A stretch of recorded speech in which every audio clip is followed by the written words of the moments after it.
Water, earth, fire, air. Long ago, I didn't know anything about the last airbender.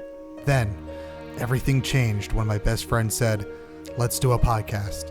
We could call it Avatar State Radio. 6,953 days had passed before I discovered Avatar. Not the Blue Cats, but a 19-year-old cartoon. Like Aang, I have a lot to learn, but I believe I'll love Avatar The Last Airbender. Welcome to this week's edition of Avatar State Radio. I almost said Avatar The Last Airbender, which is only a little accurate. But I am the last podbender, Kevin, your host, one of them, that is, now kind of like at least a little bit knowledgeable about Atla, because we are officially, as of this episode, 17 episodes in. But I'm joined by Mike D'Angelo. What am I? Am I the Pavatar? I can't remember. The Pavatar, yeah. I forget. Sometimes it takes a while, and we've been talking about air conditioners. Yeah, and some of that might make its way into the show. Who knows? Yeah, we were talking about some AC units and how that's technically airbending, and we thought that was especially telling because we're at the Northern Air Temple in this episode. Yes, and where, like, you said that's sort of like airbending. So are the citizens of the new citizens, and I don't know. I mean, it sounds like they're only maybe new as of about 10 to 12 years. But the new citizens of the Northern Air Temple who have been kind of tricking the nearby citizens that aren't at that temple into thinking that they were airbenders because they are gliding around. Yeah, they've kind of like, repurposed some of the old airbender gliders, and they almost look like planes at this point. And we get introduced to probably one of their better pilots, so to speak, relatively early on after the Gaang ends up going to the Northern Air Temple, and they find Taeo, who is handicapped from the waist down because of an injury that he sustained when he was younger. Which I think is really cool, again, for a show that's in the mid-2000s, which is not far removed from the early 2000s, which is very much like the 90s, where representation wasn't great. Jokes and stuff were kind of very, very crude and often, punched down instead of punched up. Right. Yeah, it was very much a, hey, you're injured, let's make fun of you for it. Right. So to see this show do like a disability representation and do it well and not make it a joke. And I didn't even realize that he was disabled until like they landed and he detached the glider and he was still in that makeshift wheelchair. Right. Yeah. You see him when he's just on the wheelchair and you realize, like, okay, like it's a very good way of treating someone and showing that they don't have to be quote unquote less than. Right. And for that to be something that happened in 2005 is great, because that's, one of many discussions happening in the 2020s about representation across the board, things that we've been talking about for decades when it comes to race and sexuality. And I think disability, while it's always been around, has been somewhat of a newer discussion, of the last like decade or so, about making sure that representation is upheld as well.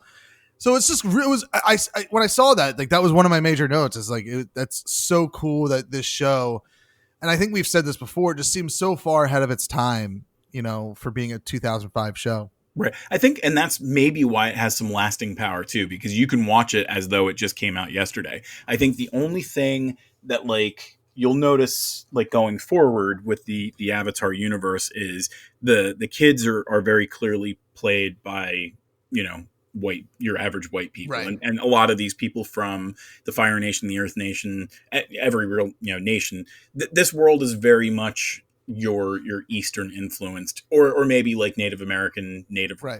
Asian, stuff like that, races. So you're not usually getting too many just straight up white people, but they're almost, with the very few exceptions, very usually voiced by white people. Yeah, and I mean that's something that has been also a thing of discussion since probably, about a decade after this show dropped.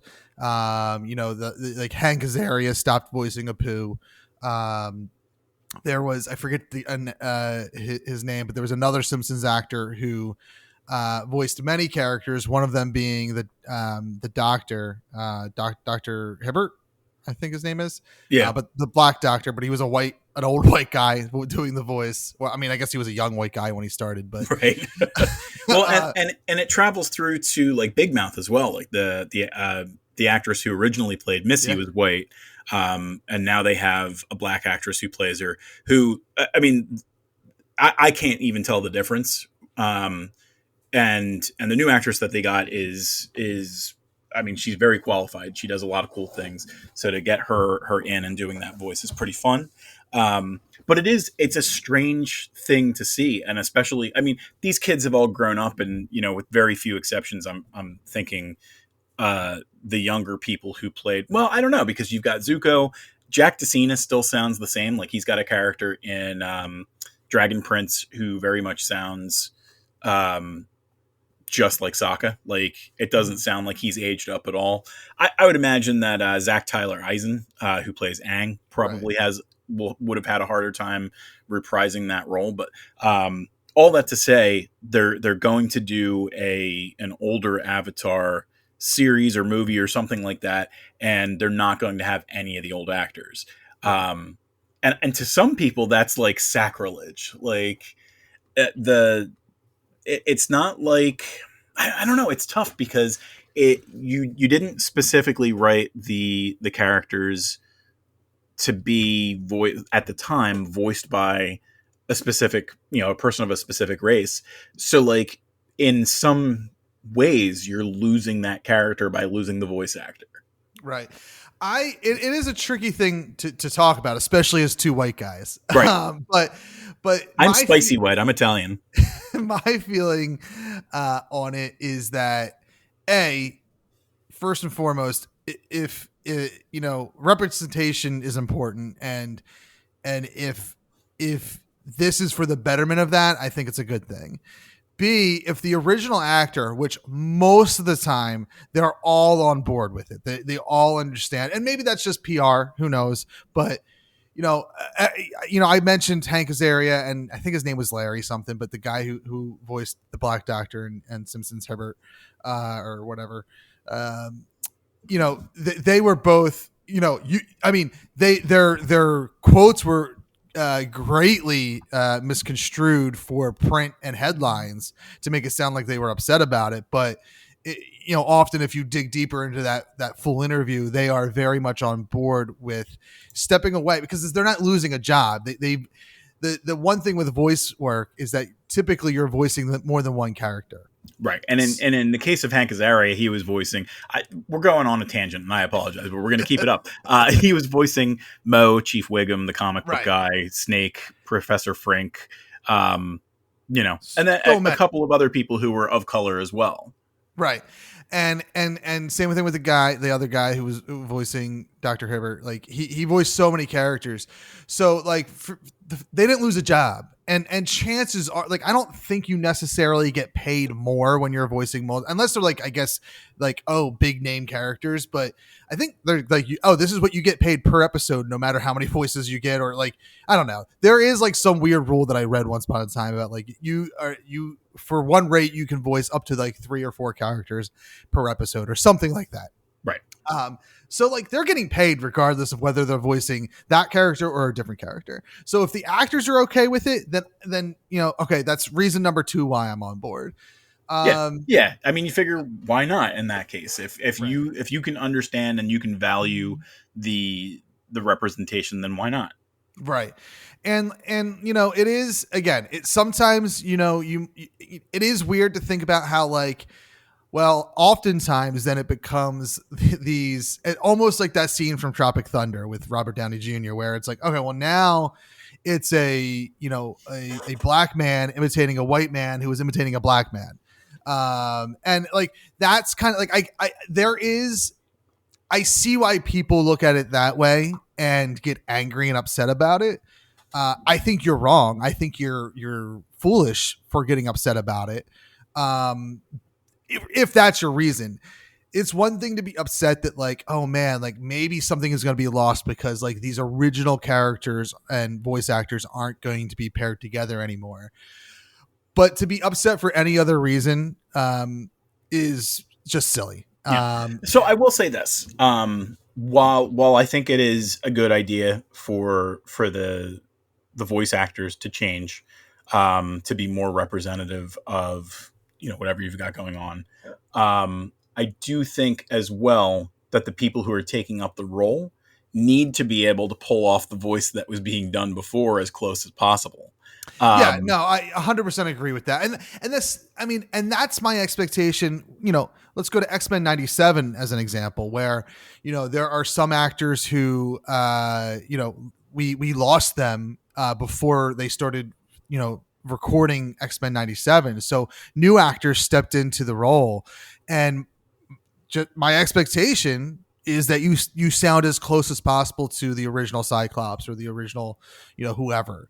And very clearly, I think when people care about a show so much, like X-Men 97 and like Atla, they strive to cast someone like that could imitate that voice. Right. Yeah, it's going to be tough because I mean everybody has their interpretation of how the Atla character should sound, but with only, well, we're not going to step too far into the future, but with very little chance to really make comparisons, we don't know what an adult Sokka is going to sound like, what an adult Aang is going to sound like, that kind of stuff. So like, I don't know how much older they're aging these characters up, so like they technically wouldn't have sounded like these people anyway. Now, I mean, Jack Tessina, I would imagine if you talk to him out in the world, he sounds like Jack Tessina 20 years ago because, he's been practicing to make sure that his voice has always sounded that way. Right.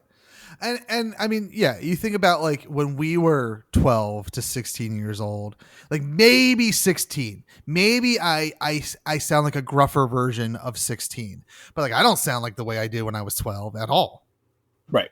I would assume, I think the only one who was really that young at the time would have been Jack, I think. I'm sorry, Zach, the Aang actor. Yeah. Anyway. Yeah. Anyway, I mean, a very long-winded way of saying that, like, Atla, despite like the early days of Atla, where, and I don't want to even say despite, like, it was just what you did. All cartoons were doing it, with the voice actors being primarily white. And I don't think they cast them because they were white. They were just casting based off of who portrayed the character the way the showrunners envisioned the best. Yeah, they wanted a sound, and that was how they got it at the time. They were auditioning anyone who would have shown up. But, outside of that, the show has been, I think, very ahead of its time. And this is just another example of like having the disability representation. To me, it was the standout part of this episode. But that was right before I realized that was that Taeo was disabled. I always try to grab a quote that I really like from an episode, and right before that was someone screaming out to Taeo, "Show that bald kid how it's done." But at the time, I don't think that it was, let's make fun of him for being bald. I think it was just a descriptive passage. Oh yeah, for sure. I don't even think like, to me, it's not even making fun of it. It is just such a good line. Because you're right. I didn't even take it as like, oh, they're making fun of that kid. They're like pumping their guy up. Right. And like that, I mean, is it an insult? Yeah, I think it's a little bit of an insult, but I think it's an insult the same way that like you cheer or you boo wrestlers. Yeah, I can see it. So it was just a very cool line in the episode. Right. And we did get to see both Aang and Taeo show off a little bit, because Aang definitely got to show off, some cool skills that I don't even think that we've seen him really pull off before. Like he was Matrix wall running and stuff. And then Taeo got to kind of do his skywriting and did a pretty spot on Aang.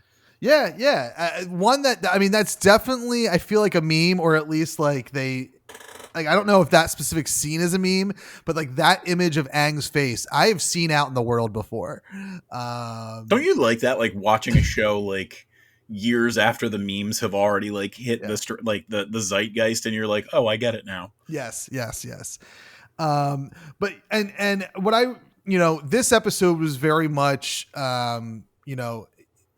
about the air temple and the legacy of the air nomads, and how Aang felt like his people were being, desecrated in to a degree, Yeah, because history wasn't being respected. right. And I would assume that probably for him more than most, that's really important.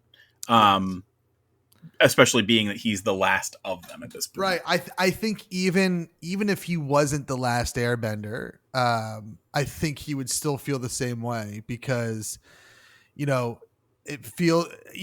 haven't seen many other temples in other nations where you see like their story painted on walls. Now, granted, we didn't see it at the other air temple either. We have only seen it at this one. Right. But that doesn't mean that it's, and we haven't seen it anywhere else. It could be other places too. It just means that this particular temple was maybe a little bit more important than some other air nomad temples. And yeah. I mean, we've seen on the map before that like the southern side of the world is a little bit more sparse. So maybe the northern one, just like I assume, the northern water tribe is going to be bigger.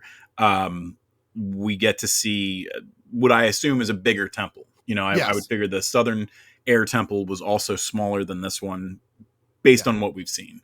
And so, Aang is very clearly, upset with what Taeo's people are doing to this temple, which is making it work for them, because this is a village of people who were pushed from their home. Yeah, they're refugees. Right. And so like, and we eventually meet Taeo's dad, who I didn't catch his name. I don't think that he has a name. I think they just call him the Mechanist. The Mechanist. Okay. So we eventually meet him, and he's talking about progress, and nature is all about progression. And Aang, very clearly like kind of steps in and says, but it also knows when to stop. And I think there's like, Taeo, he's clearly a good person, and he's clearly got the spirit that Aang talked about in the very beginning of the episode, of being an airbender. Cause he, going back to the beginning of the episode when they're on Appa riding into the temple, like he's like, oh my God, there they are. And then he's like, they're not airbenders. And Katara and Sokka are like, how do you know? And he can tell because he is an airbender. And right. What I really liked was I was really fearful that Taeo was going to somehow betray me, in how good of a person he was. And Atla is making you paranoid. Yeah. Well, and because he wanted to get into that temple or that room that was locked, that only an airbender can open. Very similar to the room that we saw at the previous air temple. Right, where it had to be opened by an airbender. And, Aang was very, as much as Taeo wanted to get there and see it, Aang was like, this is the one part of the temple that's not been ruined yet. I want to keep it this way. And, part of that was him, being sus of Taeo. And at that point I was like, oh man, now I'm sus of Taeo, because he really wants to get in there for some reason. And I just he's going to get in there and he's going to pull, even to the point when, they Aang realized that what, Taeo might not be an airbender, but he certainly has the spirit of one. He is a good person. And then he lands and Taeo, I'm going to take you to that chamber. I was like, and I'm going to lay you down. And oh man. Oh no, Taeo, don't. I was already pleading my case to Taeo not to stab Aang in the back.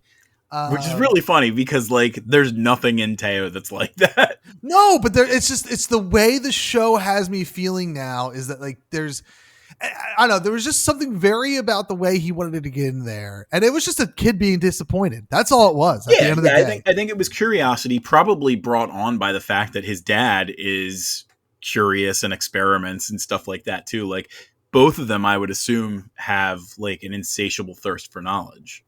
Yeah, and what we find out is that this room has been entered before, and Taeo is just as surprised because there is a whole bunch of Fire Nation weapons in there that dear old daddy has been making. Right. And I mean, for good reasons, I suppose. Like it's, hey, we all get eradicated or I do this for you. Yes. This is one of those scenarios where like you can look at like Magneto or Killmonger and say, listen, I understand your motivations. I just don't agree with your methods. And that's exactly what's, the Taeo's dad is doing here. He's doing what he thinks is best for his people. And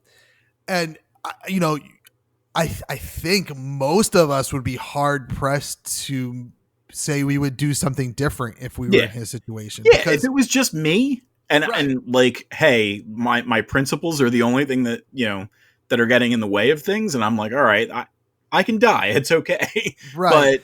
But I very much think that it's a hard thing to choose to do, to be like, yeah, I'm willing to sacrifice my kid's life as well. And which is obviously very, very important, but like not just his kids, like the entire village that are refugees that are living here. Like the Fire Nation was threatening to burn the temple to the ground, right? Much like what they did. And like, even and Aang is still very upset about it. Like he's upset that this is happening, but like there's got to be a piece of him that like, what would happen? How would you feel if this temple was burned to the ground? Right. Well, and I think that having an episode that felt like the one where Aang was like lying to Katara and Sokka, having that kind of feeling where it's like, oh, I'm going to hold a grudge for X amount of minutes before we move on. I feel like it would have kind of slogged on. So like right off the bat, like Aang is ready to forgive the Mechanist and be like, hey, I get it. Like, but let's do something about it now. Right. Oh, yes. I mean, it literally was as soon as, they push off, because the Fire Nation does show up to pick up their weapons and Aang gets involved. Aang and Taeo get involved. Like they both kind of hop out. Yeah. And this is like the first time I think I've seen Aang like do like little, basically what I'll call bitch slaps with airbending. Right. Like he was just like slicing air and pushing the Fire Nation guy back.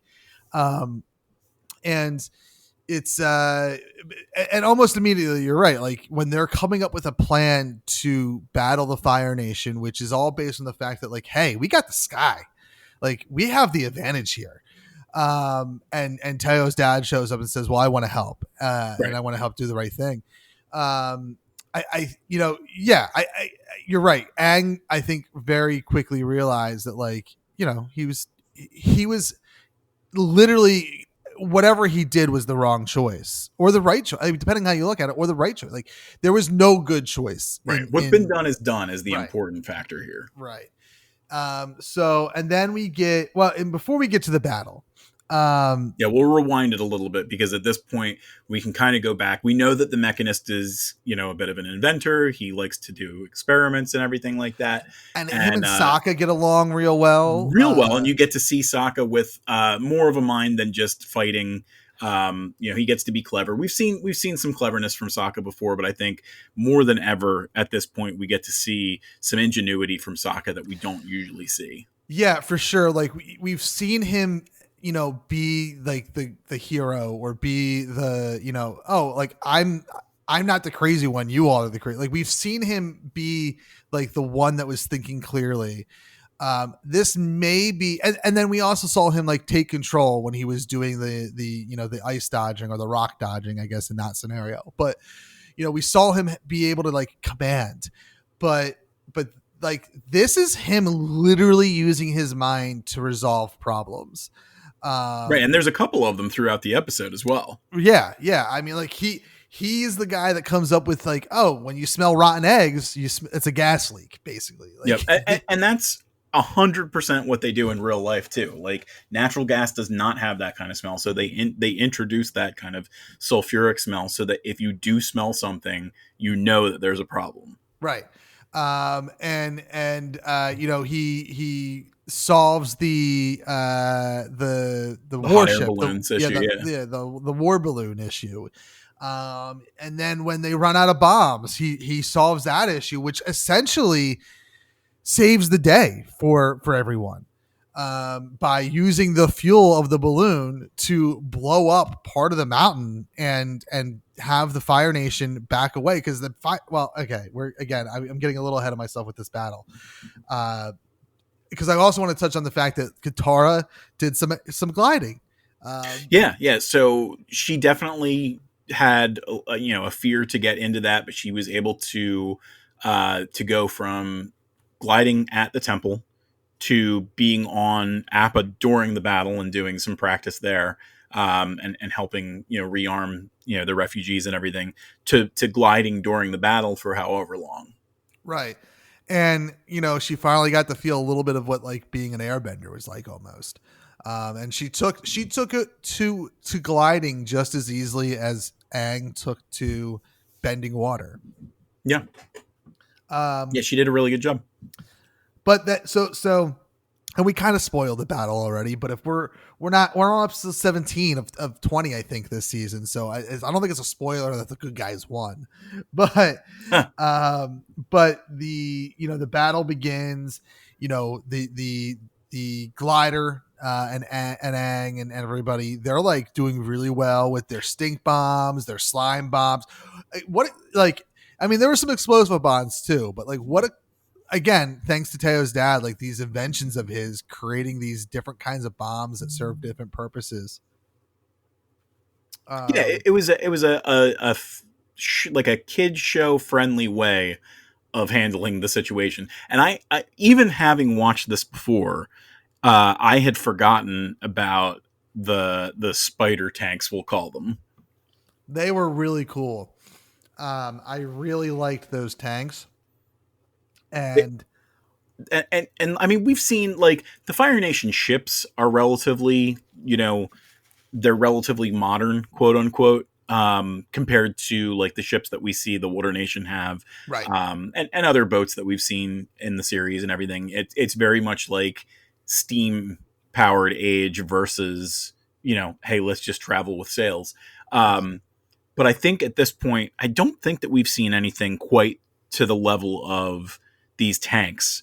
And they're not using, like projectile weapons. They're just literally having firebenders inside bending fire for their, for their firing mechanisms and stuff like that. But the fact that like you can't knock the tanks over because they've got like a counterbalance mechanism that rights the way and everything, like it really kind of, we're racing forward in the timeline as far as how modern things are feeling. Yeah, for sure. I mean, and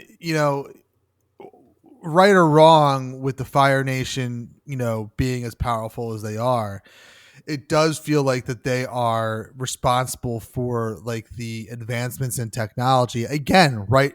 For the better or for the worse, of the land of Atla.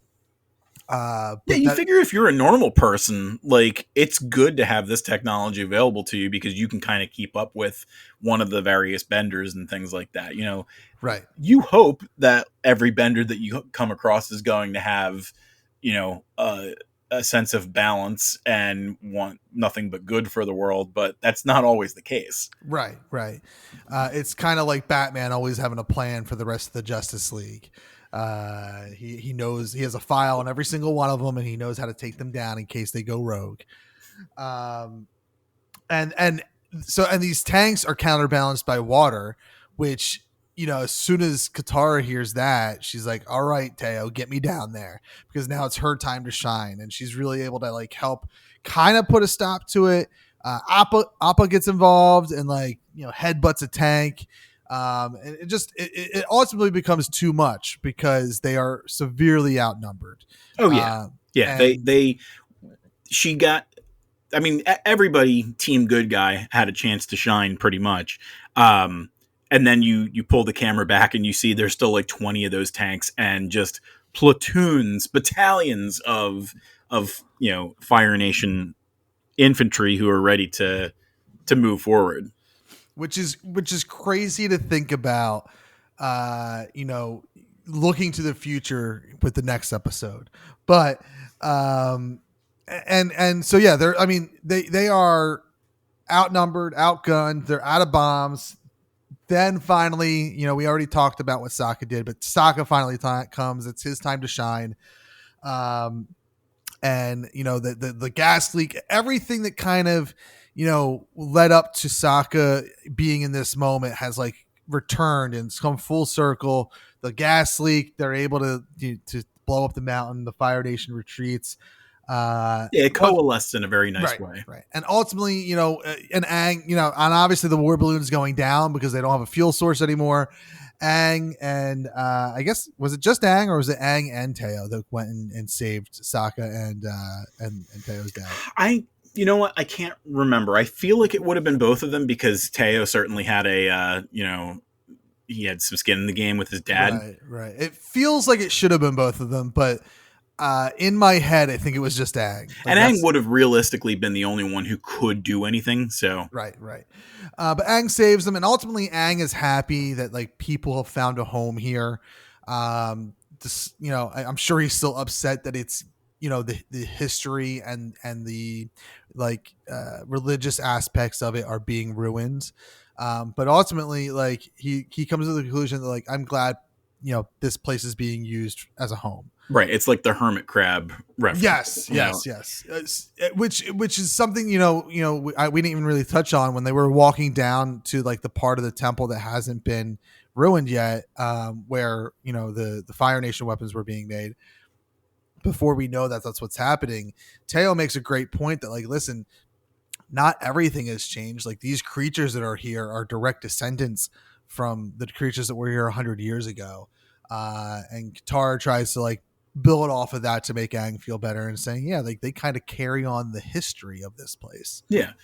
I mean, I'm sure that if the air nomads still lived there, well, I guess at that point you're not really a nomad. So just the premise of air nomads being nomads, like life moves on and in some regards, right.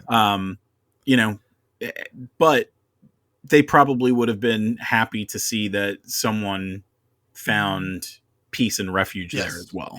Yeah. I think ultimately that's, what they would have wanted. And, it's just like in the real world. I mean, there's plenty of history that gets erased. And again, good or bad history, or whether it's good or bad that it was erased.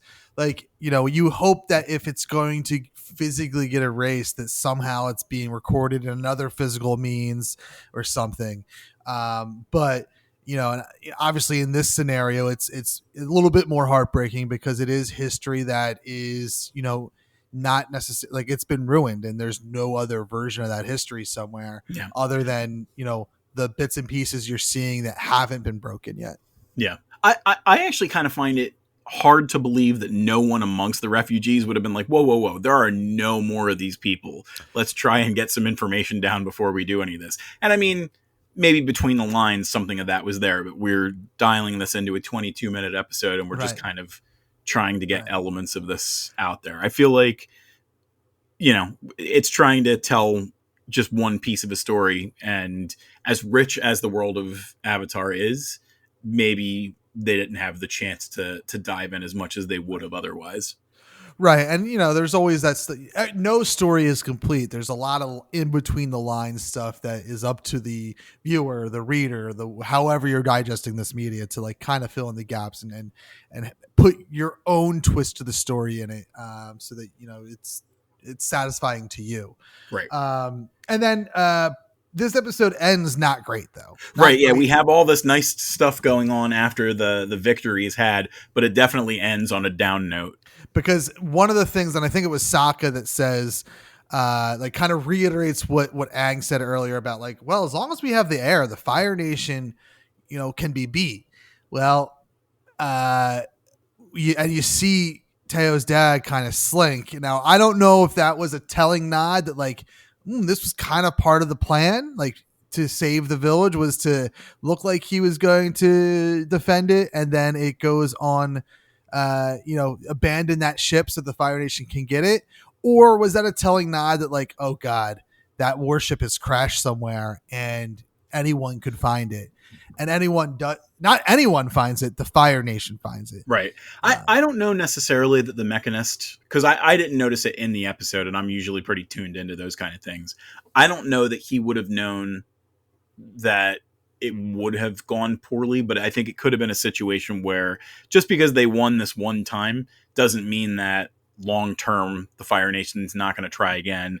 And hey, it was great that the Avatar and his friends were here, but once they're gone, we don't have, a waterbender who's crazy as anything, a really smart tactician, the freaking Avatar, their Sky Bison. Like, even without the notion that, hey, they might have found my invention, there's still that fear that I would have in the back of my head knowing, they'll be back someday. Right. But yeah, and then it cuts to the Fire Nation. They find it, and they say, we find victory in this defeat. And whether that means it's going to pay off this season, because we are now 3 episodes left in the season, I believe. Or is it a telling thing for a future season 2, or what I think would be a really cool payoff is we don't really see it again until season 3, where obviously that's, the series is 3 seasons long. Everything's going to come to a culmination at some point near the end of season 3. That's when I would personally, that's when I want to see the payoff Yeah, you figure like even having that at their hand, enough has been damaged for them to have to kind of reverse engineer it to figure it all out. So having it immediately the next episode might not feel like it's earned. Right. But overall, loved this episode. It was, I guess one could argue that it is kind of a filler episode, because it has nothing to do with like the main journey that the Gaang is on. But boy, was it a fun episode. And it was great across the board. Now, what would you rate it out of 10 if you had to? And you can go, you don't have to go whole number or half number or anything like that. Yeah, I would definitely. This one would be somewhere between like 8.5 and 9. I think I really liked it. I say that knowing that there's probably, I don't know if it's my top 5. It's probably top 5, but I say that a lot these days, and we're now almost 20 episodes in. So according to IMDb, this is another sub 8 episode. Really, really, and that it was directed by Dave Filoni. That was, yeah. I mean, I don't think that surprised. I mean, Dave Filoni, he's allowed to have a stinker here and there, but it didn't feel like a stinker. No, it didn't. I thought it was a really good episode, but honestly, you saying that doesn't surprise me, because it truly is a filler episode. Like, yeah, I mean, you kind of hit some nails on the head where, at the very end of the episode, they get the opportunity to say, "Hey, later on, we're going to use this technology against you," which kind of, it takes the filleriness out of it and says, "Hey, we're changing the appearance of the world based on this." So like, yeah, it's a filler, but maybe not in the way that like The Great Divide was a filler episode. Yeah, I don't think many are, but I say that. I don't think I say that. And if you go back and listen, I said I didn't hate it. Yeah.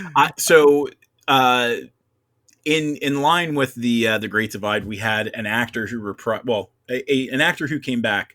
We were talking at the very start of this whole episode is about going full circle and stuff, and we were talking about voice actors who voice multiple people, and in this case we had Rene Auberjonois. I know that I'm not pronouncing that right. Who voiced the Mechanist here, and he voiced the ritzier of the two leaders in the Great Divide. Oh, that's funny. That's funny Yep. that he's involved in both these episodes. Yep. But again, I liked it. So I do have a question for you, and it relates into trivia in some way. We kind of talked a little bit about like certain actors who played roles in a live action series. Do you want to be surprised when you see certain actors in the live series, or do you want to chat about them now as a bit of trivia? We can chat about them now because I don't. Well, wait. So like, see if they're a voice actor that shows up in the live action series, like I'm not gonna really like that. That's not gonna connect with me. So you've Go given ahead. me enough leeway where I feel like I'm comfortable asking this question. Hit it. If the Mechanist was a Community character, holy Pooty! It's Pooty. Pooty. Yeah, Danny Pooty plays the Mechanist in the live action Netflix version of the show. He looks so much the part. Like if you're comparing him in the live action role with the like the picture that I'm looking at of the Mechanist on the IMDb page. Obviously, Danny Pooty's got a little bit of a darker complexion compared to the Mechanist, but just like he nailed it. Like I think I'm excited for you to see Daniel Pooty's take on the Mechanist. That's so fun, and it just knowing his character from Community and from Ravenclaw or whatever, Mythic Quest. Mythic Quest. Like knowing his range, like I'm excited to see that one. That's good. I like that casting a lot. Yep. Yeah, it was fun. I knew that bringing that up on this show would make you feel good. That's so good. That's such good casting.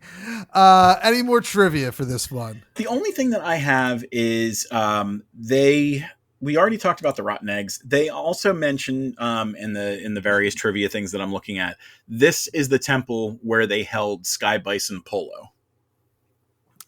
Yes, Aang mentioned something about that being where they would go for competitions.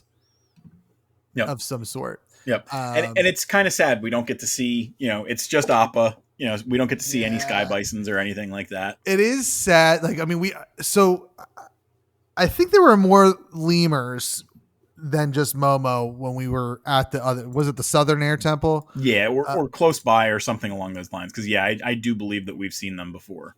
But there is literally only Appa. Like, it's sad that it sounds like the Sky Bison maybe died out as well. Yeah, we have the Last Sky Bison as well. And where's his show? Yeah, come on, Nickelodeon. Give Appa his due. On that note, we're going to go on silent protest by ending this show until next week, or they give Sky Bison Appa his own show. Whichever comes first. Yeah, whichever comes first. But you know what? I'm going to write Nickelodeon and Paramount and be like, yo, here's an idea for you. You've heard of Avatar: The Last Airbender. Well, the last Podbender and the Pavatar have an idea for you. It is Appa, the Last Sky Bison. Think of the merch you can sell off that. For this show, I'm Kev. You can find us as a show on avatarstateradio.com. You can find me and everything I do pretty much at thatnerdykev.com. I also host Everything is Awesome, which you can find on awesomepodcast.com. Mike? You can find me on Tellus.com. You can go to some of our premium sites like patreon.com/Tellus and Tellus.etsy.com to find some stuff that I know you want to buy. And if you want to see me, I do streams on Mondays, Tuesdays, and Wednesdays on twitch.tv/thattellustguy. And in that moment right there, we say goodbye for Avatar State Radio right here on avatarstateradio.com.